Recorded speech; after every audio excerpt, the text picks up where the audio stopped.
Živijo infodromovci! Tudi Infodrom vam veselo maha in to že 11. sezono, danes natanko 800-tič. 800, wow! Vsak teden se ekipe na terenu in studiu trudimo za vas.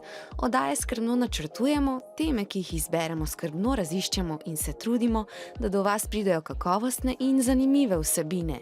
Infodrom mi je všeč zaradi mladostnih in poučnih vsebin. Veliko ljudi znanih pride, pa pol veliko slišiš o njih. Se kaj novega naučim. Seznanjajo nas z temi aktualnimi temami, ne sicer tako na odraslem nivoju, pa ne toliko na otroškem nivoju, tako da je nam mladim zanimivo, pa da vemo, kaj se dogaja na svetu. Danes je mogoče novice in informacije dobiti na vsakem koraku. Nam pa se zdi pomembno, da infodromovci dobijo svoje novice, ki so preverjene, temeljijo na dejstvih in so razložene na njim primeren način.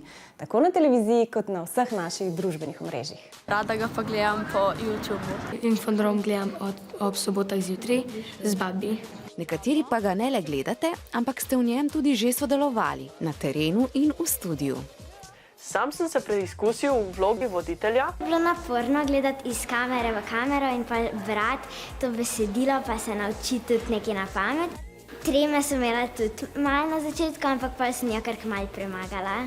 Pa ful ste bili tudi prijazni. Všeč mi je, ker so me učenci pohvalili. Infodrom nastaja v uredništvu otroških in mladinskih oddaj Televizije Slovenija. Imajo pri nas otroci in mladi svoj prostor, da jim damo glas. To se pravi, da so oni prisotni na ekranu, da so voditelji, da so poročevalci, da so sovoditelji. Skratka, da dobivamo material od njih, da oni povejo, kaj jih zanima, kaj jih navdušuje, kaj jih navdihuje in da to sporočajo svojim vrstnikom. In to se mi zdi tista naša najpomembnejša naloga.